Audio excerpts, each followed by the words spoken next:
subscribe.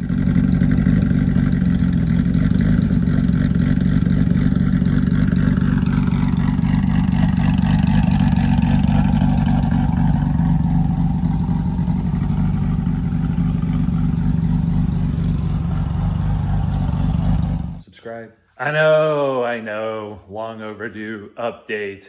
But between work, life, and some issues with this, it's been busy. And haven't really been interested in doing an update. But now I am, because I have both of my hot rods in the garage because they're both getting open heart surgery. Yep. Let me take you through it. Subscribe. So, the 3000 currently has a stock bottom end 6G75 in it. So it's actually stock heads too, other than cams and springs.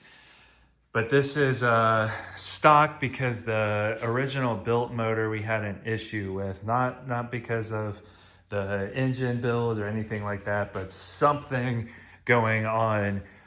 We did have an engine dyno issue that drug the motor down hard from 8,000 RPM at wide open throttle and drug it down really hard. That could have contributed. There's also the torque converter pressure on a shift had a spike from the 1-2 shift, and I lowered the dump valve regulator dealio. It's a combo regulator and dump valve. And so I lowered the pressure on that all the way, and it appears to really have cut that spike. It was spiking to 110 PSI briefly, and now it's only spiking to about 70 PSI. So, yeah, so long story short, it bent that crank, and then bent crank turned into wiped out main bearings, which turned into seized rod bearings. And so that's that. That said, luckily the custom CP pistons are still good, and I ordered new H-beam rods, hung those on, have a new crank somewhere in this mess. Oh, right here. Big box. New bearings and a new block that I just need to hone. So going to pressure hone it in my machine shop right here, and then slap all this stuff in there and put those heads on that. And then these are borrowed cams, RPW cams. Buddy Steven, who made this intake manifold for me, graciously let me borrow his cams until mine come in. So I have some monsters from TIG cams out of Australia that gonna be rowdy. Basically, it's going to be a complete turd below about 7,000 RPM, but 7,000 and above should be a ripper. So that's what's going on there. Everything else seems to be pretty good. FP 8488 turbo surprisingly spools up. Even without nitrous. I do have nitrous just in case. And then I recently deleted the front mount intercooler because the 6 inches of Garrett girth was really making the fan struggle. So I couldn't really cruise around too much before the temps got a bit warm. So without the intercooler, the radiator is super happy. Temps stay very cool, and yeah, it's all good. So I can cruise around now if I want. And then I can't go too far without having fuel with me, 2.5 gallon fuel cell. But this all works fantastic. It's cold starts, it warm starts. I have 2 different tunes, one for methanol for getting on it, and then one for E85, just cruising around and lower boost. And yeah, I mean, everything is working awesome. It currently does not have all-wheel drive system in it. I just have stubs in for the axles, and the diff is hiding somewhere over here. Yep, back there. And subscribe. The all-wheel drive oil pan's going to go back in along with the all-wheel drive system. I just need to clean that out. It's full of bearings. But yeah, that's the plan this week, is to get this subscribe all put together and in the car, and then go turn up the boost, because 15, 20 psi is fine, but not what this car was built for. Subscribe. All right, now this guy. It's dirty, very dirty, but it's in the garage because that's coming out. 4G63, built stroker, sold it to my son's friend. He's putting it in his Evo 2, and because he has a stock motor, and we're gonna drop this in there, so he has a built stroker. It's mostly daily driver for him. Should be fun. He's gonna keep the 16G for now, and then maybe do like an FP Green or something later. So this I built originally in like 3 months, and a lot of the stuff I did very quickly. You'll see some stuff like this with some plastic tees that somehow have survived. Horrible brass adapter to go from what I had for thick to smaller. So stuff like that, just, had to do what I had to do to get it done in 3 months so we could make Sick Week, and then just has stayed. This wiring harness from Fuel Tech was from the LS days, and then I adapted it to run IGN-1A coils, and then adapted it again for 4-cylinder. So I'm going to rip this all out and put a 6-cylinder Fuel Tech harness in it. Yeah, 6-cylinder. Because I'm a glutton for punishment, I'm going to put one of those in here. I have a Myvec long block, stock bottom end, and probably good for 600-700 horsepower if I keep the torque managed. So I'm going to do that. Slap it in here. This is a front-wheel drive auto 4G trans.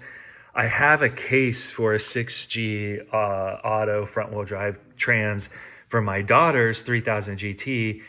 The trans is bad, started slipping, and I got her a different trans. But the case she has is good, and the internals of this are good, and this has limited slip differential, blah, blah, blah. So mostly stock otherwise, just some Kigley clutches. So I'm going to swap all the stuff out of this into that other case. Subscribe. And then bolt that up to a Myvec 6G and stick it in here. It will fit, in theory. Tight fit, but the width is good. The length is a little better because the 4G is a hair longer. Trans will stay at the same spot, and then this timing belt will move just slightly back a little bit for the shorter motor. The one bank cylinder will be way down here, and then the other be right about here. I will keep this same tilt. It's what makes the transmission fit well and the axle alignment good. I'll have to make my own adapter. I don't want to change the axle, so I'm going to use the jack shaft, the intermediate shaft down there. So I'll have to make some sort of adapter so that I can bolt to the 6G motor. Also, the 6G oil filter housing is on this side. It's going to be in the way of that, so I have to make a remote oil filter setup, mount it somewhere where you can get to it. Lots and lots of stuff to do, but I'm also going to do some wild, I don't know, maybe not too wild, but I want to get rid of this stuff.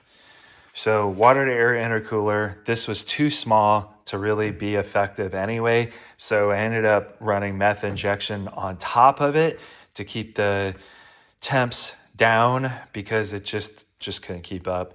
And then this is fine, but I want to use a stock fuel cell or gas tank again, which goes in the middle of the car. And that opens me back up for daily driver classes because you have to have stock fuel tank and an overdrive trans if it came with one. And then that's what I'll have. So tire rules are sometimes drag radials like this or hard tires, which I also have. So get this thing just kind of set up for a cruiser and maybe some no prep daily driver classes. So this will go. And then the only thing I'll have is maybe a dual fuel setup with methanol as like secondary injection. But so it should count as like meth injection, but secondary fuel setup, which will be pretty cool. So running on pump or E85 plus methanol. Subscribe. A lot of work to do with making it fit, building a turbo kit, probably like a Zona 64 millimeter or something that'll fit right here, pointed at the intake, and then route underneath the downpipe to the exhaust and keep the exhaust to take a little bite out of the bark.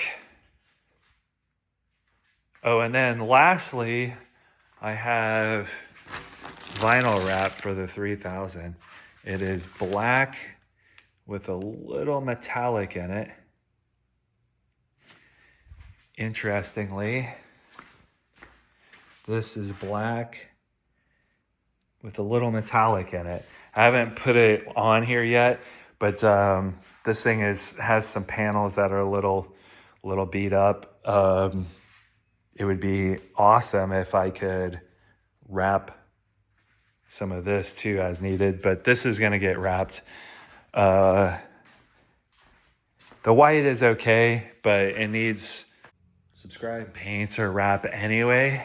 So I prefer black. Plus the top 3000 GTs are white.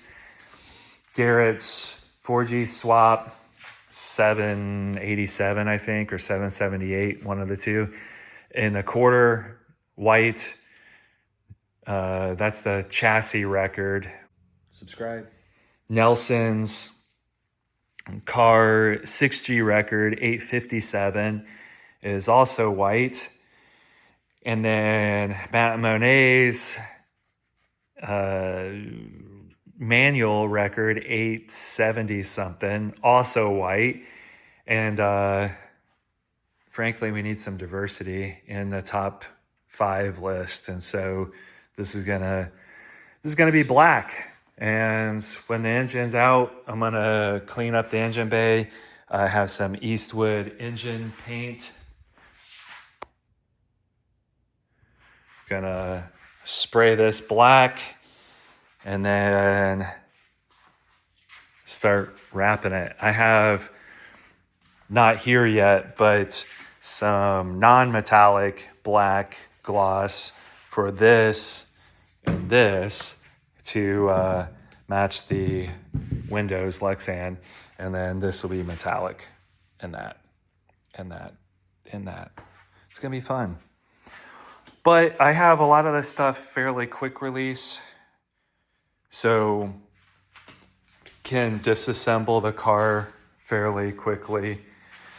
Requires some body work. There's some glue or something on here, I don't know why, but sand stuff like that down. Some stuff there, missing corner here. So do some basic body work, nothing crazy, and then wrap it. But my truck is black also. So all black everything. Subscribe. That's the update on these two. Micah has a bunch of stuff going on with his 4G swapped 3000. He just did a full airbag setup in it. Really cool. Subscribe, subscribe, like, comment, share with your friends. The end.